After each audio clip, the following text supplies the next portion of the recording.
bu dee nag président ak ministre am def nañu seeni pexe wiiri loolu dem lebi lu sénégalais yi yéegul du responsabilité sénégalais yi moo tax faw rek layoo am ci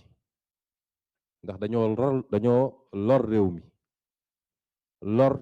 les capacités que nous devions avoir tey pour impulser justement les programmes sociaux yi nga xam ne moom ngeen tudd fii loolu mooy situation de référence bi baax na ñu koy fàttali et j'aurais été très content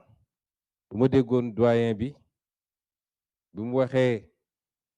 doléance yépp mu daaneel ne xam nañ nag fi réew mi toll loolu baaxoon na ci j'aurais été très content monsieur Beydi Agne bi mu waxee ba tudd plan de redressement ma ko ciy remercier ndax mu ngi koy fàttali sénégalais saa su ne mu fàttali lan moo tax plan de redressement am mooy situation bi ñu doon ànd ak nag contexte bu difficile bi yépp nun